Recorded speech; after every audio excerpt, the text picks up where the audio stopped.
person, tagapagsalita ngayon ng sambayan ng Pilipino. Attorney Harry Roque. Pero bago yan, kasama namin siya ni Brother Daniel para magpirma ng Solidarity Manifesto. Then, we will listen to his message. Habang nagpipirma si Atty. Harry Roque, ang panawagan natin ay EDCA, EDCA, Jan, Jan, Jan, EDCA, EDCA, Jan, Jan, Jan, EDCA, EDCA, Jan, Jan, Jan. Ang sambayan ng Pilipino na ayaw nila sa base militar ng mga Amerikano. Nagdesisyon na ang sambayan ng Pilipino na pagpapatuloy ng presensya ng mga base militar sa Pilipinas ay pagpapatuloy ng kolonyal na pananakop ng Pilipinas sa panig ng mga Amerikano.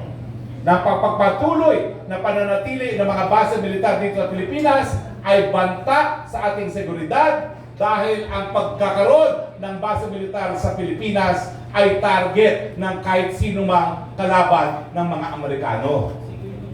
Ito po ang dahilan kung bakit si Senator Rene Saguisag kasama si dating Senate President Jovito Salonga at ilang pang mga nagmamahal sa bayan ay bumoto para paalisin na at itigil na ang US-Philippine Military Bases Agreement.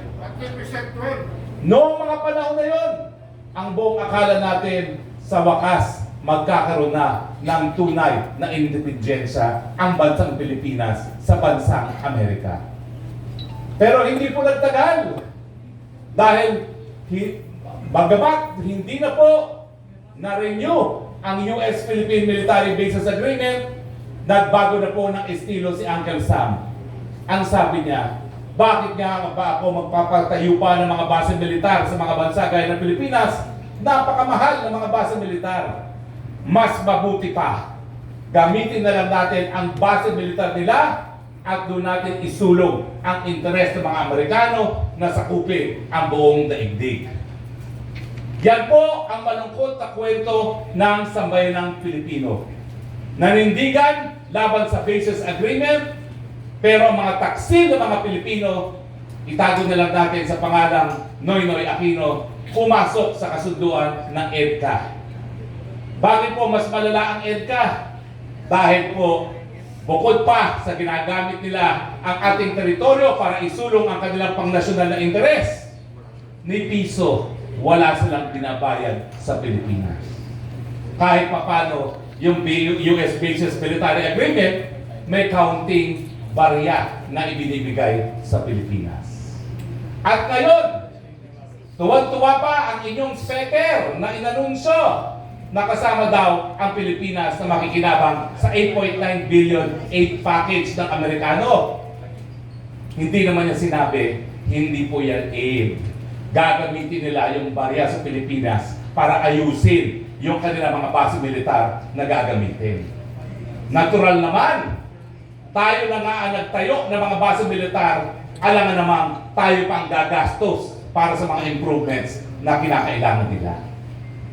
Ako po ay nagtuturo ng international law sa Pilipinas, abroad, mahigit na 20 taon na po ngayon. At malinaw po ang prinsipyo sa international law na habang ang teritoryo ng isang bansa ay pinagagamit sa pamamaraan na makakadanyo sa interes ng ibang bansa, magkakaroon po ng responsibilidad ang bansang iyon sa ilalim ng international law. Yan po ang sumatotal kung bakit nanindigan si Joey Salonga, Rene Saguisag at ang sambayan ng Pilipino na ayaw na nila sa presensya ng mga Amerikano dahil ayaw nilang makalagkad sa kahit anumang gera na papasukin ng Estados Unidos. Pero malungkot po, hindi lang po ang Noynoy Aquino ang pumasok sa kasunduang EDCA.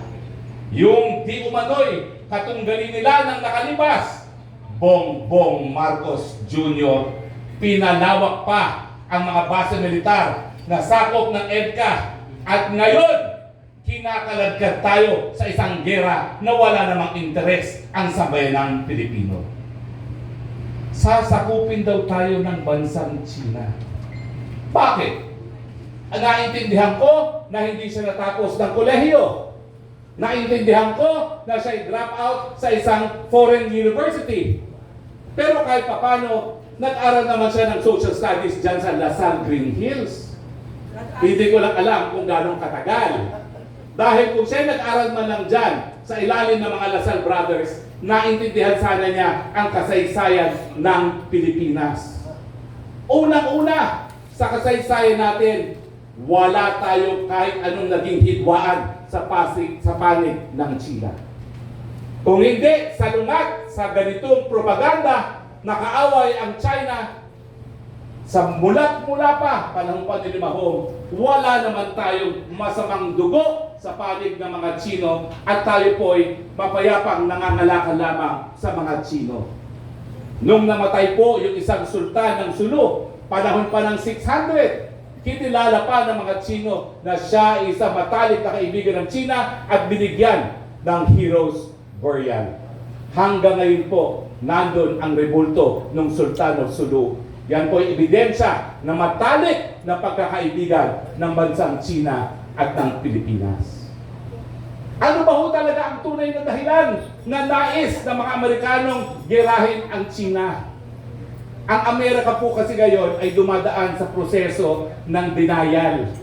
Hindi na po nila matanggap na hindi na sila ang pinakamalakas na ekonomiya sa buong daigdig. Hindi na nila matanggap na sila na po at hindi na lang sila ang pinakamalakas na military power sa buong daigdig. Kung kayo po'y pupunta sa Amerika, patay na po ang ekonomiya ng Amerika. Walang kabuhay-buhay. Lahat po ng mga establishmento sarado na, lalong-lalo na dyan sa LA at sa California. Kung ikokompara nyo ngayon, pumunta kayo sa kahit anong syudad ng China, mahehelo po kayo. Dahil talaga naman, kung ganong kasigla ang ekonomiya ng Amerika nung nakalipas, doble pa ang kasigla ang ekonomiya ngayon ng China. Marami na zombies. Marami ng zombies. Bakit po sila nais magkagera? Dahil alam po nila na ang pinakamalakas, ang pag-asa ng kanilang ekonomiya para makabangon ang kanilang defense military complex. Kapag mahina ang ekonomiya ng Amerika, kinakailangan maggera. At yan po ngayon ang pinatutupad nila para mabuhay ang kanilang defense military establishment. Humanap ng gulo, magsimula ng gera. Yan po ang ginagawa ngayon nila sa Pilipinas. Ano ba hong sinasabi nila pagdating sa hidwaan natin sa China sa West Philippine Sea? Ironclad ang kanilang commitment na poprotektahan ang Pilipinas. Pero palagi nilang sinasabi, itataguyod namin ang kalayaan ng paglalayag. Uncle Sam, hindi po freedom of navigation ang pinag-uusapan dito sa West Philippine Sea. Ang pinag-uusapan po dito, teritoryo ng Pilipinas na inaangkin ng China na hindi nyo naman po kinikilala nung mula pa. Nagsimula po yung sinalot sa Spratlys Islands. Tahimik ang mga Amerikano. Nawala po sa atin ang mischief brief. Tahimik ang mga Amerikano. Nawala sa atin ang Scarborough Shoal, bagamat lumuhod si Noynoy Aquino sa kanila para humingi ng tulong. Anong nangyari? Sila pang dahilan kung bakit tayo umalis ng Scarborough Shoal at ngayon tuluyan nang nawala ang Scarborough Shoal sa atin. Tapos ngayon, sasabihin nila, ironclad ang kanilang commitment na poprotektahan tayo. Tell that to the Marines, ika nga. Pero insulto naman po yan sa mga Marines. Lalo na yung mga Filipinong mga Marino.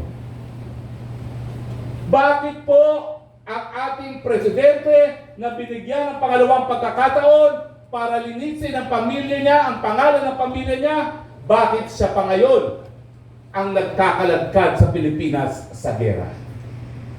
Meron po akong contribution dyan. And I ask for your forgiveness. Tumayo po ako sa entablado ni BBM para samahan si Inday Sara at dahil, pasensya na po kayo, nabudol talaga ako dahil sa totoo lang naman, napakabait na tao yung PBBM na yan. Hindi ko inaalis sa kanya yan. Pero hindi pala sapat yung kabaitan. Dapat pala talaga sinusuri yung kakayahan. At ang talagang minimum standard talaga dyan, dapat man lang may college degree para makaintindi ng kasaysayan at nang magamit niya ang kasaysayan para instrumento na makarating kung saan tayo pupunta. Pero noong mga panahon na siya'y nagwagi na at siya'y nagplano na magpunta ng Amerika, ako pa po ang gumawa ng memorandum na nagbabanta.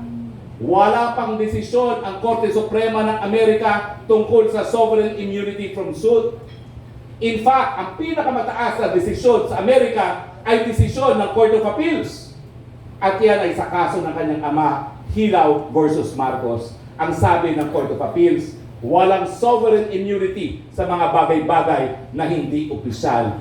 At ang paglabag sa karapatang ng pantao, hindi yan opisyal, kinakailangan mapanagot si Marcos Sr.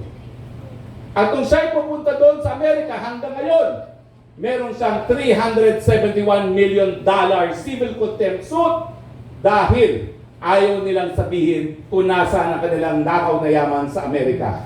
Magkano ang nakaw na yaman sang-ayon sa aking kamag-anak ni Vito Salonga? Hindi po bababa sa $125 billion. So ang ating naging suwestyon, huwag kang tumuloy kung hindi gagawa ng paraan ang State Department na makakuha at mag-file ng tinatawag na suhestyon sa hukuman sa Honolulu na siyang dumidinig ng kaso ng mga human rights victims laban sa estate ng kanyang ama. Suhestyon na dapat bigyan siya ng sovereign immunity from suit. Sumang-ayon sa akin si Juan Ponce Enrile. Sumang-ayon sa akin si Secretary Remulla. Galit na galit sa akin ang speaker at ang kanyang pinsan na ambassador sa Amerika. Dahil masyado ko daw tinakot ang presidente na walang basihan. Pero dahil sumang-ayon sa akin ang Presidential Legal Counsel at ang Secretary of Justice, nagkaroon ng negosasyon ngayon sa panig ng ating sugo na kanyang pinsan din at ang State Department. At bagamat wala akong personal na kaalaman, doon nagkaroon ng pagkakataon ang State Department na pumasok sa kasunduan kay PBBM. Yan ang tunay na secret agreement dahil bago siya nagtungo sa Amerika sa okasyon ng Philippine-Chinese Friendship Society, nandyan si Ado, nandyan yung marami pang kasama rito na naroon din sa okasyon yun, si Camiento. Ang sabi pa ni PBBM, bago pa siya manumpa bilang isang presidente, tinuturing namin ang China bilang pinaka-importanting alyado ng bansang Pilipinas. Pero matapos ang kanyang unang biyahe sa Amerika, ang China ngayon naging bully. Wala pa po akong pruweba, pero nagsimula na po ako ng proseso na alamin kung ano ang nangyari doon sa 125 billion na ninakaw na yaman na ngayon di umano ay nasa Amerika.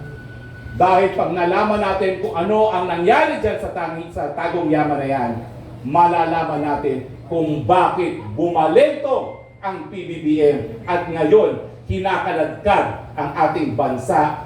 Pinapayagang mamatay ang ating kasundaluhan para sa isang gera na wala pong interes ang sambayanang Pilipino. Yan po ang masakit. Hindi naman po ang mga anak niya ang mamamatay sa gera. Ang mamamatay po dyan, ang anak natin, mga ordinaryong mga Pilipino. Nagtataka nga ako, bakit kaya sa mga ibang bayan, England, Brunei, yung mga anak ng mga naninuno na mga hari, sila pang nangunguna sumasali sa hukbong sandatahan. Si Prince William, si Prince Henry, yung bagong prince sa kinasal ng Brunei. Bakit kaya nila ginagawa yun? Yan po ay paniguro na kung talagang magkakaroon ng digmaan, handa ang lahat mamatay, unang-una na ang mga anak na mga namumuno. Pero saan pupunta si Sandro at ang mga anak ni Marcos pag tayo'y nagkagera. Lalayas po sila. Dahil hindi naman nila sinisikreto na matapos ang kanilang termino, handa na ang kanilang palasyo sa Italy kung saan sila magre-retire. Ang tanong, sambayan ng Pilipino, magpapakamatay ba kayo para sa mga Amerikano? Magpapakamatay ba kayo para kay Marcos Jr.? Kaya nga po, binati ko kayo lang sa simula pa lang ng aking talumpati dahil sa pamamagitan lamang ng edukasyon at paglilinaw ng issue sa sambayan ng Pilipino na talaga naman pong binrainwash ng mga Amerikano na sila'y kaibigan natin, yan lang po ang susi para maisalba ang ating mga kababayan sa kamatayan sa isang gera na makikinabang lamang ang mga Amerikano.